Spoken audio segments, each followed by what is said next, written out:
저는 지금도 그날을 기억합니다. 깊은 산속 서당에서 노학자가 제자들에게 들려주던 이야기를 말입니다. 사람의 인생에는 누구도 피할 수 없는 두 갈래 운명이 있단다. 노학자의 목소리가 고요한 서당 안에 울려 퍼졌습니다. 저는 그때 10살이었죠. 아버지 손을 잡고 장터로 향하던 그날을 어떻게 잊을 수 있겠습니까? 장터는 온갖 소리로 가득했습니다. 장수들의 호객 소리, 닭 울음소리, 아이들의 뛰노는 소리가 뒤섞여 어지러웠죠. 저는 아버지 옷자락을 꼭 붙잡고 걸었습니다. 그때였습니다. 구석진 곳에 앉은 점쟁이 노파가 저를 불렀습니다. 아이야, 이리 오너라. 노파의 눈은 흐릿했지만 묘하게 저를 꿰뚫어 보는 것 같았습니다. 아버지는 미신을 믿지 않는 분이었지만 그날따라 저를 노파 앞으로 보내셨죠. 내 손을 보자꾸나. 노파는 제 작은 손을 들여다보며 고개를 끄덕였습니다. 그리고 말했죠. 언젠가 너는 두 갈래 운명 앞에 서게 될 것이다. 저는 무슨 말인지 몰라 멍하니 바라봤습니다. 내가 만나게 될 사내는 내 운명을 바꿀 것이다. 하지만 그 길엔 눈물도 함께할 게다. 노파의 말에 아버지는 헛소리라며 저를 데리고 가셨습니다. 하지만 저는 그 말이 계속 마음에 남아 있었죠. 그로부터 몇 년 뒤 어머니가 돌아가셨습니다. 병이 깊어져 약도 소용없었죠. 어머니는 마지막에 제 손을 잡고 말씀하셨습니다. 연희야, 어떤 일이 있어도 마음만은 곧게 가져라. 저는 울음을 참으며 고개를 끄덕였습니다. 그때부터 집안은 더욱 어려워졌죠. 아버지는 홀로 저를 키우시느라 고생이 많으셨습니다. 시간이 흘러 저는 18이 되었습니다. 아버지는 여전히 선비의 길을 걸으셨지만 현실은 녹록지 않았죠. 관직에 나아가려 해도 뜻대로 되지 않았습니다. 그 무렵 저는 자주 그 점쟁이 노파의 말을 떠올렸습니다. 두 갈래 운명이라는 게 무엇일까 궁금했죠. 하지만 그때만 해도 그 말의 진짜 뜻을 몰랐습니다. 아버지의 얼굴이 날이 갈수록 굳어갔습니다. 관리들이 아버지를 좋지 않게 보기 시작했거든요. 연희야, 아비가 미안하다. 아버지는 자주 이런 말씀을 하셨습니다. 저는 그런 아버지가 안쓰러웠죠. 어느 날 저는 장터에 나갔습니다. 집에 쌀이 떨어져서 사러 간 것이었죠. 그런데 장터에서 이상한 광경을 목격했습니다. 한 아이가 쓰러져 있는데 사람들은 모른 척하고 지나갔습니다. 저는 망설이지 않고 그 아이에게 달려갔죠. 괜찮니? 아이는 배고파서 쓰러진 것 같았습니다. 저는 가지고 있던 떡을 건네려 했어요. 그때였습니다. 어디서 온 계집애가 참견이야. 건장한 장정들이 저를 둘러쌌습니다. 저는 무서웠지만 물러서지 않았죠.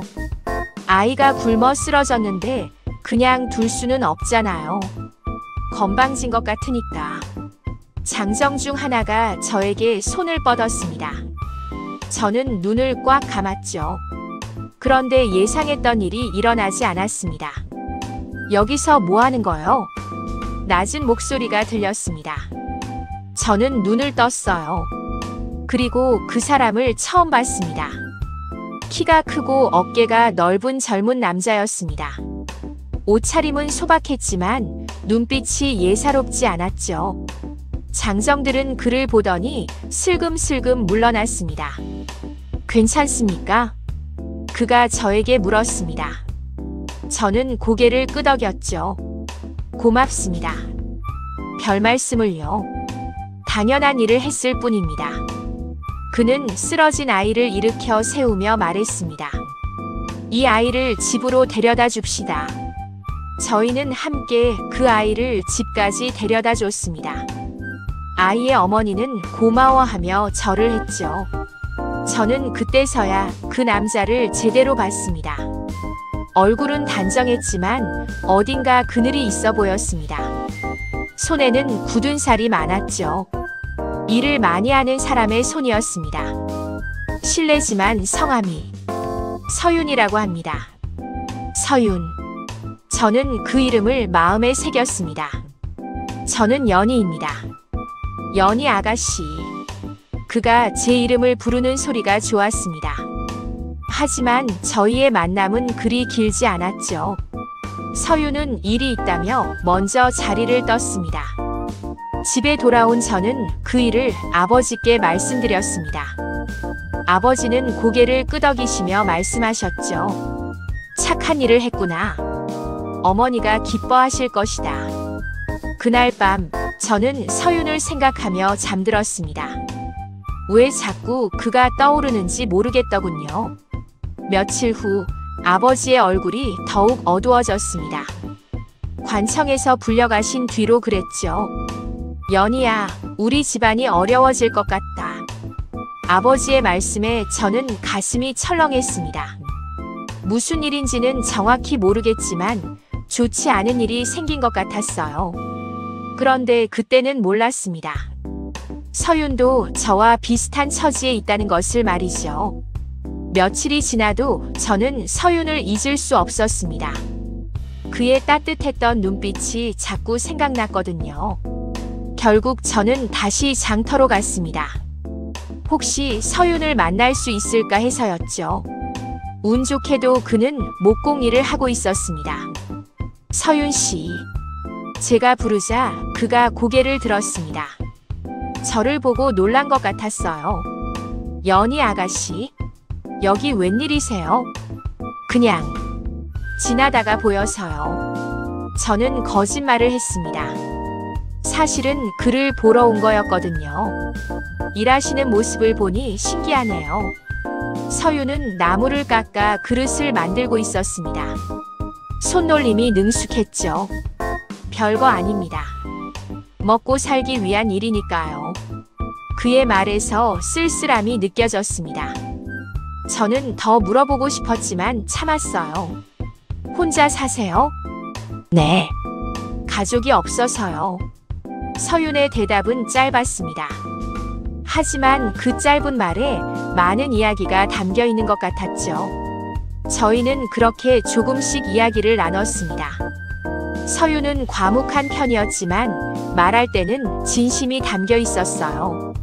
연희 아가씨는 어떤 일을 하세요? 저는 아버지를 모시며 살고 있어요. 아버지는 선비시거든요. 선비라니 훌륭하시겠군요. 서윤의 눈에 존경의 빛이 보였습니다. 저는 그런 그가 고마웠죠. 그날부터 저는 자주 장터에 나갔습니다. 서윤을 만나는 것이 즐거웠거든요. 그는 항상 성실하게 일했습니다. 어느 날 서윤이 말했습니다. 연희 아가씨, 궁금한 게 있어요. 뭐죠? 왜 자꾸 여기 오세요? 딱히 살 것도 없으면서요. 저는 얼굴이 빨개졌습니다. 들켰구나 싶었죠. 그냥 서윤 씨와 이야기하는 게 좋아서요. 솔직하게 말했습니다. 서윤은 잠시 놀란 것 같더니 미소를 지었어요. 저도 그래요. 연희 아가씨와 이야기하면 마음이 편해져요. 그의 말에 가슴이 뛰었습니다. 저도 모르게 그에게 끌리고 있었거든요. 하지만 저는 몰랐습니다. 저희 집안이 서윤의 불행과 연결되어 있다는 것을 말이죠. 어느 날 저녁 아버지가 심각한 표정으로 말씀하셨습니다. 연희야, 우리가 조심해야 할 일이 있다. 무슨 일이세요? 과거에 일어난 일 때문에. 지금 우리 집안이 위험할 수도 있다. 아버지의 말씀이 무슨 뜻인지 알 수 없었습니다. 하지만 뭔가 불길한 느낌이 들었죠. 그런데 그때도 저는 몰랐습니다. 서윤도 비슷한 고민을 하고 있다는 것을 말이에요. 그의 아버지가 억울하게 죽임을 당했다는 것도요. 저희는 서로를 좋아하기 시작했지만 둘 다 자신의 비밀을 숨기고 있었습니다. 운명이 저희를 시험하고 있었던 것 같아요. 서윤과 보내는 시간은 행복했습니다. 그는 저를 존중해 주었고 저도 그의 성실함을 존경했거든요. 두 사람 다 집안이 몰락했지만 마음만은 곧다는 점에서 닮아 있었죠. 하지만 행복한 시간은 오래가지 않았습니다. 어느 날 저희 집에 뜻밖의 손님이 찾아왔습니다. 좌의정의 하인이었죠. 선비님께서 궁에 나오시라고 하십니다. 아버지는 당황하신 것 같았습니다. 좌의정이 저희를 찾을 이유가 없었거든요. 무슨 일로? 가보시면 알게 될 것입니다.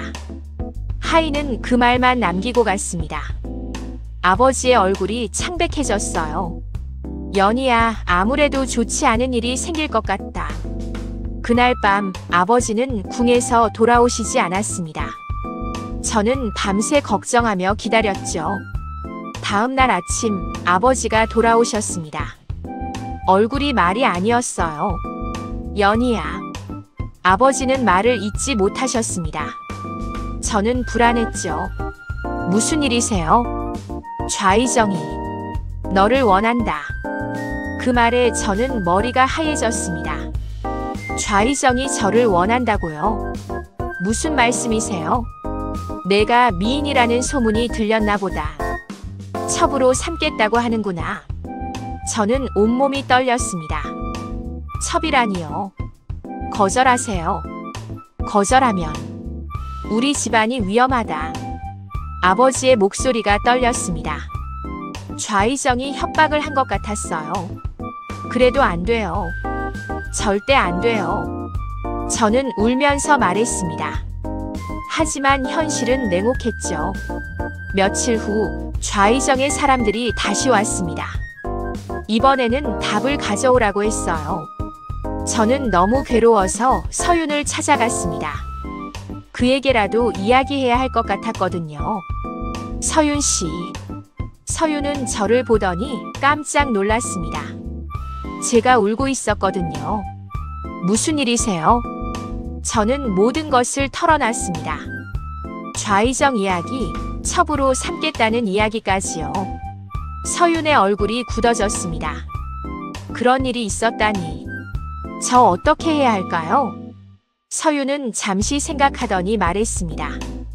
연희 아가씨, 절대 그 사람에게 가면 안 됩니다. 하지만 아버지가 위험해요.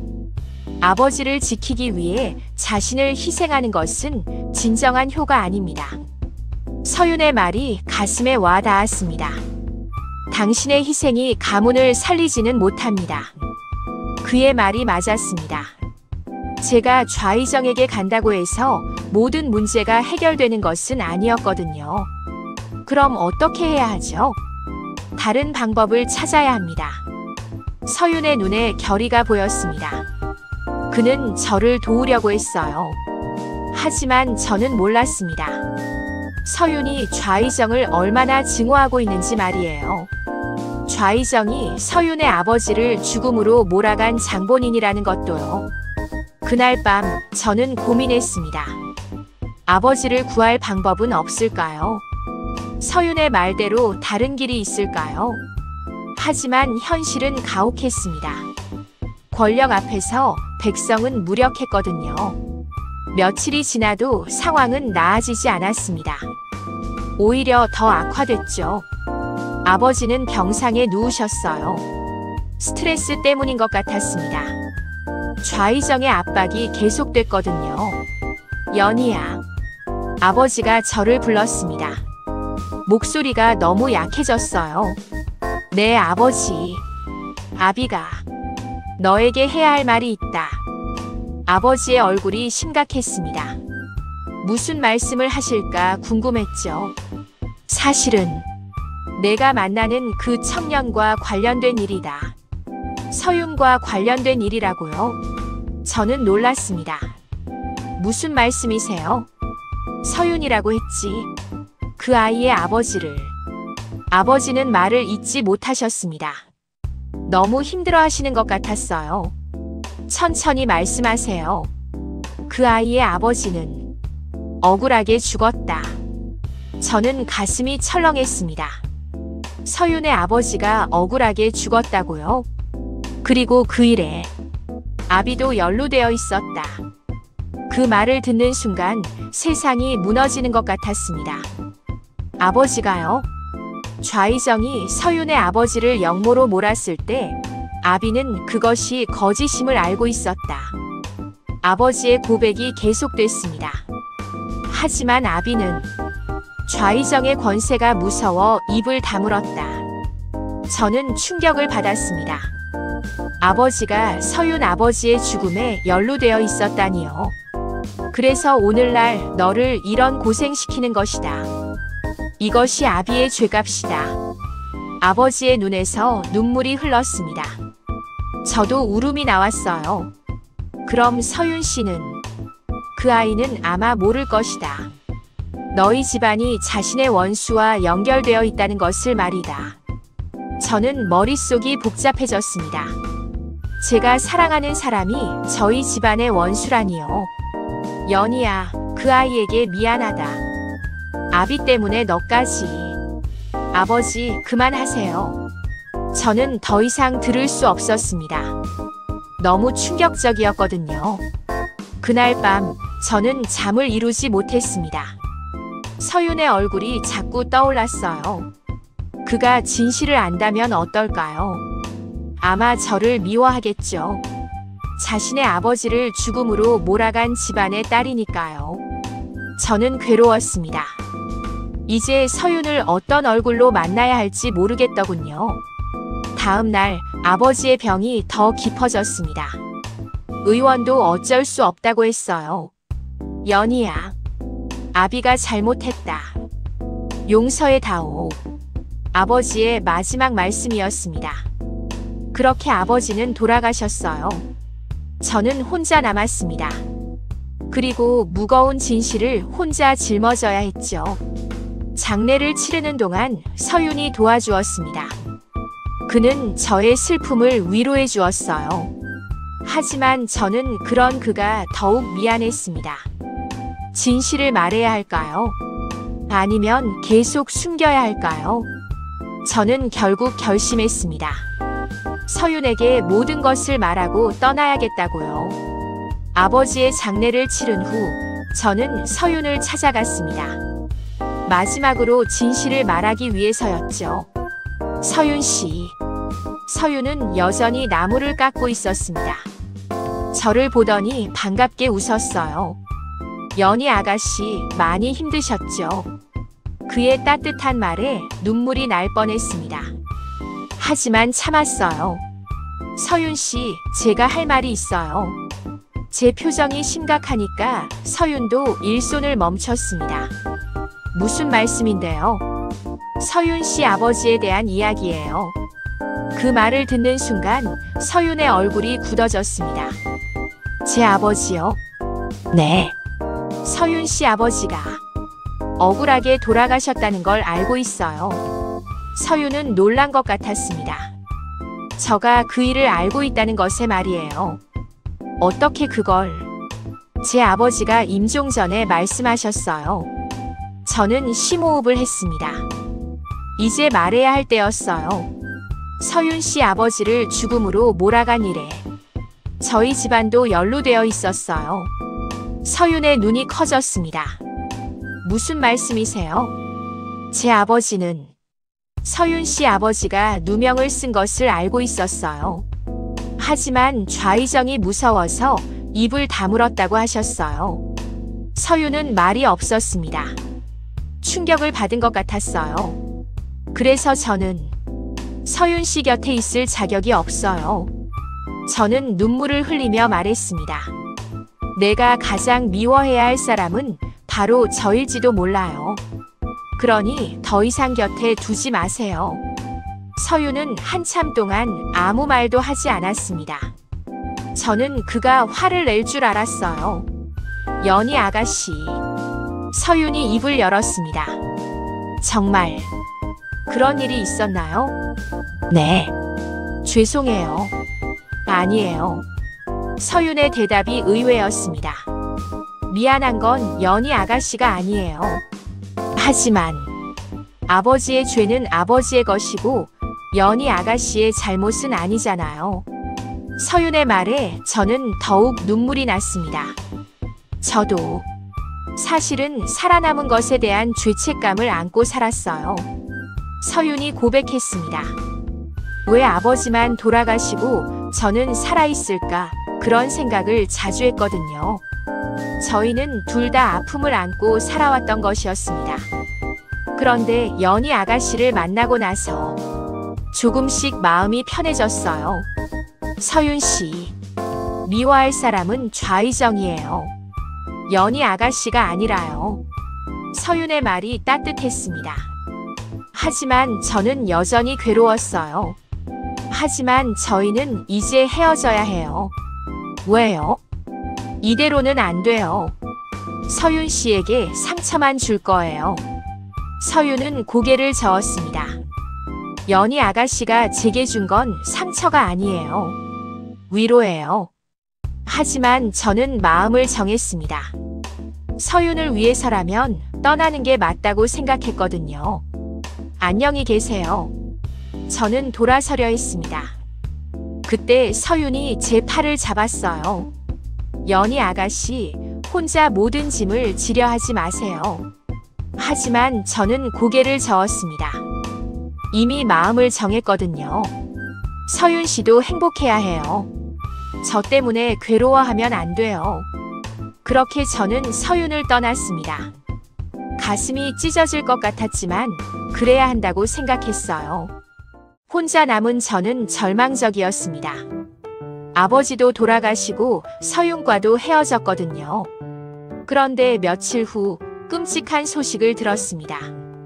좌의정이 저를 찾고 있다는 것이었어요. 연희를 어디 숨겨뒀느냐? 좌의정의 부하들이 동네를 뒤지고 다녔습니다. 저는 숨어 지낼 수밖에 없었죠. 하지만 오래 숨어 있을 수는 없었습니다. 결국 저는 붙잡혔어요. 드디어 찾았구나. 좌의정이 저를 보며 흉측하게 웃었습니다. 저는 온몸이 떨렸죠. 각오는 됐겠지. 그때였습니다. 갑자기 누군가 나타났어요. 손 떼세요. 서윤이었습니다. 그가 어떻게 여기까지 왔는지 몰랐지만 고마웠어요. 어디서 온 놈이 감히. 좌의정이 화를 냈습니다. 하지만 서윤은 물러서지 않았어요. 연희 아가씨는 제가 지키겠습니다. 웃기는 놈이군. 내가 누군지 아느냐? 서윤입니다. 서장군의 아들 서윤이요. 그 말을 들은 좌의정의 얼굴이 창백해졌습니다. 서장군의 아들이라고? 네. 아버지를 역모로 몰아 죽인 당신을 찾고 있었어요. 서윤의 목소리에 분노가 담겨 있었습니다. 그런데 뜻밖에도 당신이 먼저 나타났군요. 좌의정은 당황했습니다. 자신의 과거 죄가 드러날까봐 무서웠던 것 같아요. 그런 헛소리를. 헛소리가 아닙니다. 증거도 있어요. 서윤이 품에서 무언가를 꺼냈습니다. 문서 같은 것이었어요. 이것은 아버지가 남기신 유서입니다. 당신의 죄가 다 적혀 있어요. 좌의정의 얼굴이 더욱 창백해졌습니다. 그걸 어디서? 아버지는 죽기 전에 모든 것을 기록해 두셨어요. 언젠가 진실이 밝혀질 날을 위해서요. 서윤의 말에 저도 놀랐습니다. 그런 증거가 있었다니요. 이제 당신의 죄를 세상에 알리겠습니다. 좌의정은 다급해졌습니다. 잠깐. 협상을 해보자. 협상이요? 내가 너희를 그냥 보내줄 테니 그 문서는 없던 일로 하자. 하지만 서윤은 고개를 저었습니다. 안 됩니다. 아버지의 억울함을 풀어야 해요. 그때 좌의정이 갑자기 칼을 빼들었습니다. 그렇다면 여기서 다 끝내야겠군. 좌의정이 저에게 달려들었어요. 저는 피할 수 없었습니다. 그런데 서윤이 제 앞으로 뛰어들었어요. 칼이 서윤의 가슴을 찔렀습니다. 서윤 씨, 저는 비명을 질렀습니다. 서윤이 피를 흘리며 쓰러졌거든요. 왜 그랬어요? 연희 아가씨를 지켜야 해서요. 서윤의 목소리가 약해졌습니다. 저는 울면서 그를 안았어요. 이제야 알겠어요. 우리 둘 다 원수의 자식이 아니라 그저 억울하게 휘말린 희생자였다는 걸요. 제 눈물이 서윤의 얼굴에 떨어졌습니다. 연희 아가씨, 사랑해요. 서윤이 마지막 힘을 다해 말했습니다. 그리고 품에서 그 문서를 꺼내 제게 주었어요. 이걸로 아버지의 원수를 갚아주세요. 서윤 씨, 죽으면 안 돼요. 하지만 서윤은 의식을 잃었습니다. 저는 필사적으로 그를 흔들었어요. 다행히 마을 사람들이 소리를 듣고 달려왔습니다. 좌의정은 도망쳤지만 서윤의 문서 때문에 결국 몰락하게 됐어요. 서윤은 기적적으로 살아났습니다. 상처가 깊었지만 목숨은 건졌거든요. 연희 아가씨. 서윤이 깨어나자 저는 울었습니다. 정말 다행이에요. 깨어나서 정말 다행이에요. 저도 연희 아가씨를 사랑해요. 저는 그제야 제 마음을 고백했습니다. 앞으로 함께 살아요. 과거는 과거로 두고요. 서윤이 고개를 끄덕였습니다. 네. 이제 새로운 시작이에요. 세월이 흘렀습니다. 좌의정은 서윤이 제출한 증거 때문에 결국 몰락했어요. 진실이 밝혀진 것이죠. 저희는 산속 작은 집에서 살기 시작했습니다. 소박하지만 행복한 생활이었어요. 서윤은 여전히 목공 일을 했습니다. 솜씨가 좋아서 마을 사람들이 많이 찾았거든요. 연희야, 여기 봐.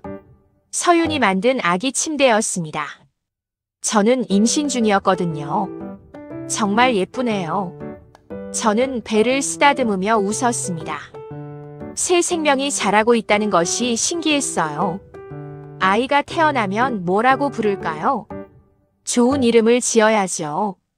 우리처럼 고생하지 않도록요. 서윤의 말에 저도 고개를 끄덕였습니다. 어느 날 그 옛날 서당의 노학자가 저희를 찾아왔습니다. 두 사람이 여기 살고 있다고 들었습니다. 노학자는 여전히 건강해 보이셨어요. 어떻게 저희를 아세요? 소문이 났거든요. 권력의 횡포에 맞서 사랑을 지킨 젊은이들이 있다고요.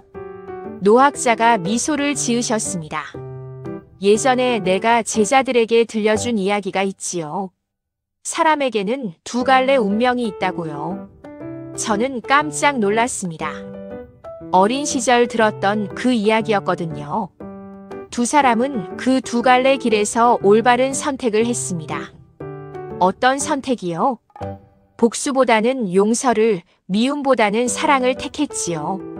노학자의 말이 가슴에 와 닿았습니다. 누군가를 용서한다는 것은 과거의 올가미에서 벗어나 새로운 길을 걷는 첫걸음입니다. 정말 그랬습니다. 저희는 과거에 얽매이지 않고 새로운 미래를 만들어갔거든요. 몇 달 후 아이가 태어났습니다. 건강한 사내아이였어요. 희망이라는 뜻으로 희준이라고 부르자. 서윤의 제안에 저도 좋다고 했습니다. 희망, 정말 좋은 이름이었어요. 밤하늘을 보며 저는 생각했습니다. 어린 시절 점쟁이 노파가 말한 두 갈래 운명이 이것이었구나. 원수로 갈라질 수도 있었고 부부로 이어질 수도 있었던 길. 저희는 후자를 선택했습니다. 서윤이 제 어깨에 기대며 말했어요. 연희야, 행복하니? 네. 정말 행복해요. 아이는 제 품에서 평온하게 잠들어 있었습니다. 별빛이 저희 가족을 비춰주고 있었어요. 과거의 아픔은 이제 추억이 되었습니다. 중요한 것은 현재와 미래였죠. 서윤과 함께라면 어떤 어려움도 이겨낼 수 있을 것 같았습니다. 사랑의 힘이 그토록 강하다는 것을 이제야 깨달았거든요. 저는 하늘의 아버지께 감사했습니다.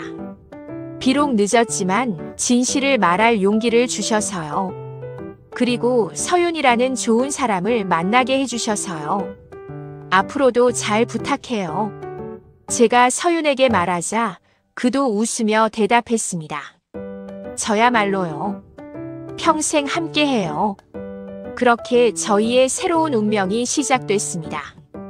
두 갈래 길에서 사랑을 선택한 저희에게 행복한 미래가 펼쳐질 것이라 믿습니다.